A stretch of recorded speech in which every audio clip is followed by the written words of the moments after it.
Welcome to the Hindu Daily. Today we're digging into a range of sources that really highlight some global pressure points. We're talking political shifts, trade strategy, environmental concerns, a bit of everything. It's quite a mix. We'll start with Bangladesh, where the political landscape is, well, evolving very rapidly ahead of the election planned for February 2026. Yeah, the traditional two-party system, Awami League versus BNP, seems to be fracturing. It really does. And what's striking is how new groups are filling that space. We're seeing the rise of the National Citizen Party, the NCP, which has student backing, and also the Bangladesh Jamaat-e-Islami, or Jamaat. And this isn't just happening quietly, is it? I mean, look at the UN General Assembly delegation recently. Exactly. You had Muhammad Yunus, the interim chief advisor there, but alongside him were leaders from Jamaat and this new NCP. And crucially, only one BNP representative, Mirza Fakhrul Islam Alamgir. That sends a powerful message, doesn't it? Yeah. About who's got influence right now. It absolutely suggests these newer players have gained significant political ground very quickly. Meanwhile, the old guard seems, well, stuck. The Awami League is banned. Sheikh Hasina, the former PM, is in exile in New Delhi. And apparently completely silent, refusing to delegate responsibility. Sources suggest the public is starting to see that as, political insecurity, a failure to grasp the new reality. And the BNP. They seem to have made some serious missteps. Their timing was off. They banked on the interim government holding quick elections, but the delays cost them dearly. And their reputation took a hit, too. That incident with the traitor, Lal Chand Sohag, that was brutal and blamed on BNP members, right? Yes, it really undermined their image. And you still have their top leader, Tariq Rahman, addressing rallies, but from London. It just highlights a disconnect. So this vacuum is being exploited. Precisely. The NCP and Jamaat are actively pressuring Yunus. They want more established parties banned, and they're pushing for a proportional representation system. Okay, wait, is PR about fairness, or is it a strategic move against the BNP? It's definitely strategic. PR would likely fragment the vote in a way that really hurts the BNP, which relies on the old first-past-the-post system. And we're seeing hints of the strategy working already. Look at the university elections. Jahangirnagar, Dhaka Jamaat-backed student panels beat the BNP candidates. So Jamaat is using the student movement to sort of detoxify its image and slide into the mainstream. That seems to be the play, trying to reinvent itself. It shows how wrong the BNP was to assume the interim government would just be a neutral caretaker. High stakes indeed. What's the army's role in all this? Usually they're quite visible in Bangladeshi politics. That's what's interesting this time. Under General Waker Uzzaman, the military has been noticeably quiet, much more muted than in past crises. They haven't overtly interfered. But there's a major test coming up, isn't there? Yes, winter 2025. The International Crimes Tribunal is expected to rule on Sheikh Hasina's future. That decision could either cement this new political alignment or potentially trigger significant unrest. The military's stance then will be critical. Okay, let's pivot now. So it's political structures to economic ones, specifically resilient supply chains in the energy sector. Right, we're looking at the India-Australia Renewable Energy Partnership, or REP. This got a boost with the recent visit of Australia's climate change minister, Chris Bowen. And the context here is pretty stark. Both countries have big green ambitions. Huge ones. India's aiming for 500 gigawatts of non-fossil capacity by 2030. Australia wants to cut emissions by 62 to 70% by 2035. But the Indo-Pacific region itself is incredibly vulnerable to climate change impacts. We're talking potentially 89 million people displaced by mid-century. And layered on top of that environmental urgency is a geopolitical one. The China challenge. Yeah, the concentration risk is massive. Yeah. China dominates rare earth refining, 90%? It is. And around 80% of global solar module production. Exactly. That makes supply chains incredibly fragile. We saw it during the pandemic and again with recent Chinese export restrictions on rare earths. And that had real-world effects. Absolutely. In India, it directly hit EV production. One scooter company reportedly had to have its output back in July. For Australia, it highlights their vulnerability. They have the raw materials, like lithium, but lack the downstream refining capacity. They don't want to be just a supplier. So the REP is designed to tackle this head-on. Right. It's about co-investment, diversifying supply chains across key areas like solar PV, green hydrogen, battery storage, 8 areas in total. And they're using things like a Track 1.5 dialogue to keep industry and policymakers talking. What's the synergy here? What does each side bring? It's quite complementary, actually. Australia brings the critical raw materials plus regulatory stability.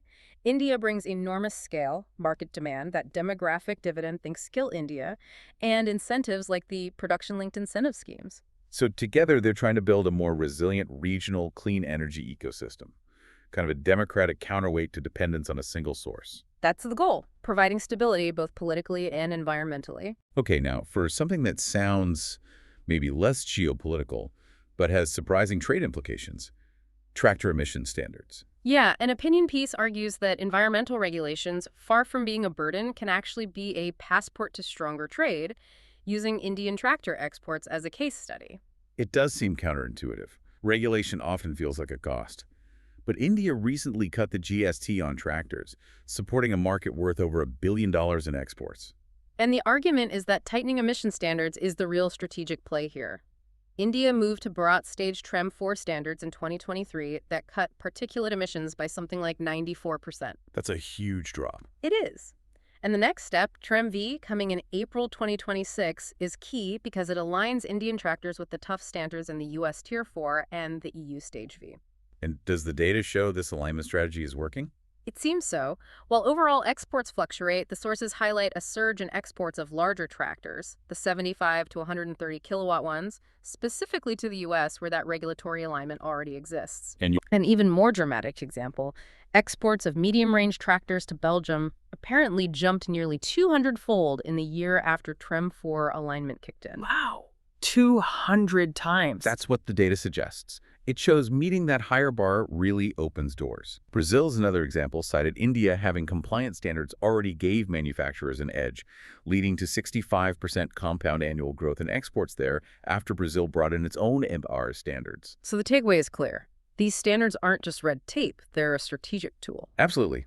India's repositioning itself, moving from just being a low-cost producer to a supplier of higher-value, cleaner technology. Which has benefits beyond market access. Sure. Lower lifetime operating costs for the buyers, and it makes Indian products more resilient against future regulatory changes globally. TREM V isn't just about cleaner air, it's smart trade policy. Let's shift now into the science section. We have a study from CSR NIO looking at microplastic contamination in fish off the Goan coast. This sounds concerning. It is quite concerning. The study focused on the Mendovi estuarine system, which is vital. It accounts for something like 97% of Goa's entire fish catch. And what did they find? They looked at 251 fish across 9 commercially important species. They found almost 5,000 polluting particles, the majority being actual plastic polymers, 19 different types identified. Where is the contamination worst? Significantly higher in the benthic realm, meaning the seafloor, compared to the pelagic realm, or open water.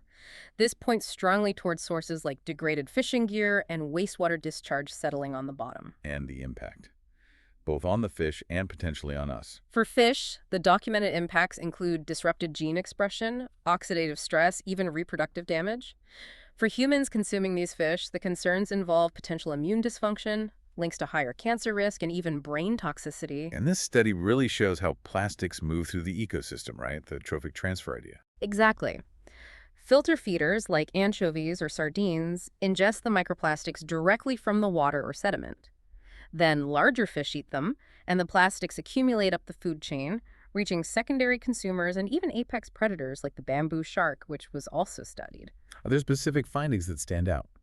Well, the highest concentrations were found in bottom-dwelling fish, like catfish, over 10 microplastic particles per individual fish, which makes sense given the higher sediment contamination.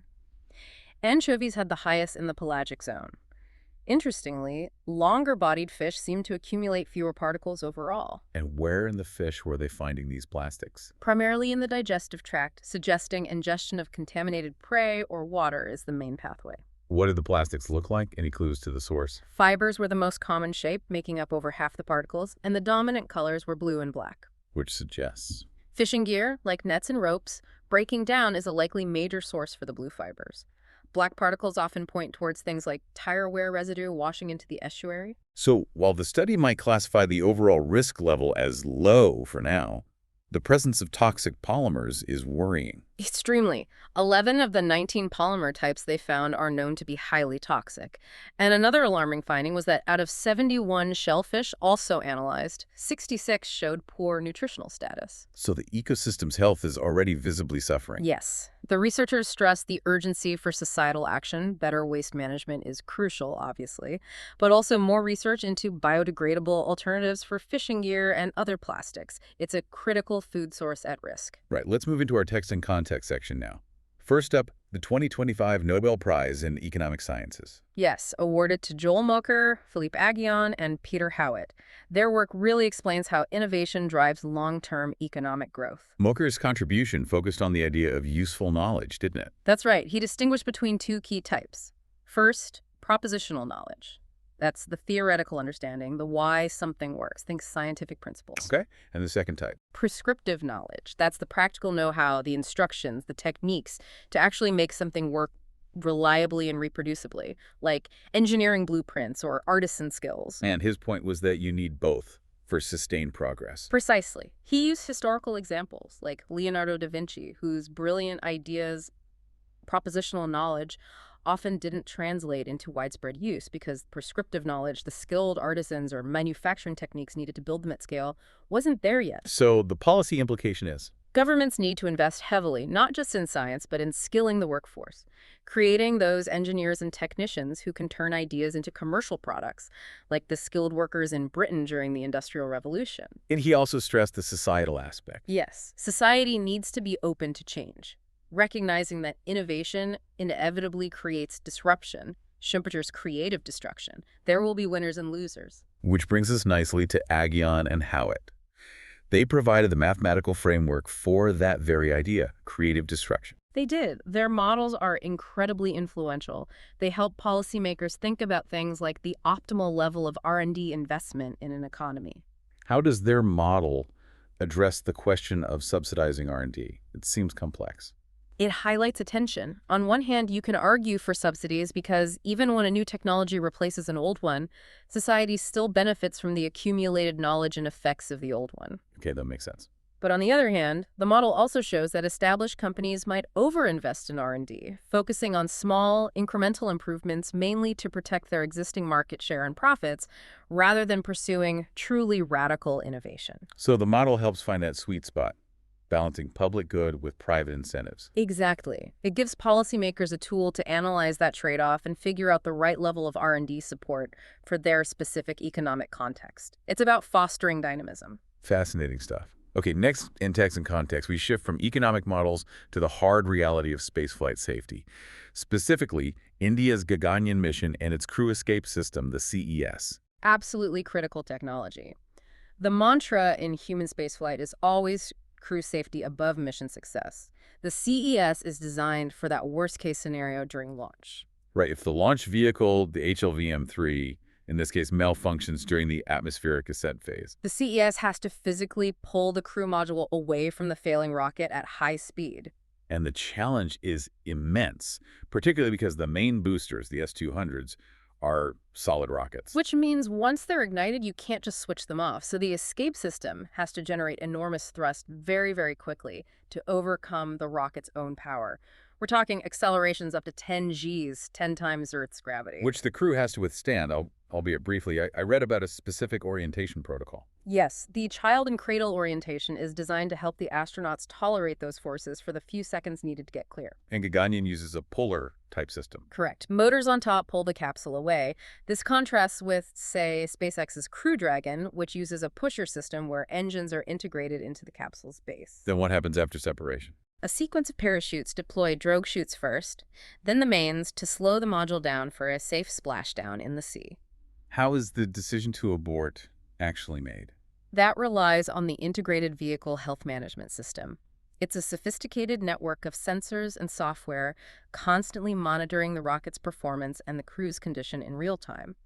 If critical parameters go wrong, it automatically triggers the escape sequence. And this system has been tested. ISRO conducted the first successful integrated test flight in October 2023, specifically validating the escape system's performance during the tricky transonic phase around the speed of sound. It's a huge confidence builder for the program. Definitely essential for putting humans into space. Yeah. Finally, let's turn to something completely different. Literature, language, and technology through the lens of Italo Calvino. Calvino's ideas from the mid-20th century feel remarkably relevant today, especially with the rise of AI. He had such interesting thoughts on writing itself. There's that quote you highlighted. It is only through the confining act of writing that the immensity of the non-written becomes legible. It's a beautiful paradox, isn't it? That structure and constraint are what allow us to explore the boundless realm of thought and imagination. He explored this in his 1967 lecture, Cybernetics and Ghosts, where he talked about writing as a combinatorial art. Yes, influenced by structuralists like Propp and Levi-Strauss, he envisioned writing as a kind of literature machine, a system capable of generating endless permutations of narrative elements, plots, characters, themes, all the building blocks of stories. Almost like an early precursor to generative AI. In a conceptual sense, perhaps. But Calvino added a crucial human element. He insisted that the output of this machine, no matter how cleverly constructed, needs to be, well, consecrated is the word he used. Consecrated by what? By a human consciousness. Shaped by human intention, desire, contradiction, experience. That's what gives it meaning and transforms it from mere permutation into literature. And this is where his ideas really diverge from current AI, like ChatGPT. I think so. AI can mimic patterns, syntax, even style with incredible proficiency now. But Calvino would argue it lacks the burden of human experience, and critically, it lacks an understanding of human failure. Explain that point about failure. Well, AI is essentially programmed for success, for coherence, for infallibility in its own way. But so much of powerful storytelling revolves around flawed characters, mistakes, limitations, failures. That's what creates drama, empathy, and resonance. AI, by its nature, struggles to genuinely generate or comprehend failure in that deeply human sense. That's a really insightful point. So for Calvino, the meaning doesn't reside solely with the author either. No, he shifted the focus, much like Roland Barthes did with The Death of the Author. But Calvino emphasized the reader. The reader's conscious, reflective mind is what ultimately brings the text to life, imbues it with meaning, and recognizes its humanity. Think about his novel, If on a Winter's Night a Traveler, it's all about the reader's experience. So his work becomes a call to value. Human consciousness itself. I think it's a call for contemplation, for valuing the messy, imperfect, imaginative process of human creativity, especially in an age obsessed with optimization and efficiency. He reminds us that imagination, rooted in experience and even failure, is perhaps the one thing machines can't truly replicate. It's fascinating how we've gone from Bangladeshi politics and Australian energy deals to microplastics and finally the philosophy of literature and AI. It really shows the value in connecting these seemingly disparate fields, doesn't it? Seeing the underlying patterns and challenges. Absolutely. And considering Calvino's insight about human failure being essential to storytelling, it leaves us with a thought. What might be the single most defining human flaw that a perfectly infallible AI could never truly write a compelling story about? Something for you to ponder. Thank you for listening. If you want to provide suggestions, please contact on the Twitter handle given in the episode description. As always, we are eager to hear what our listeners want to be informed about. We wish you a great day.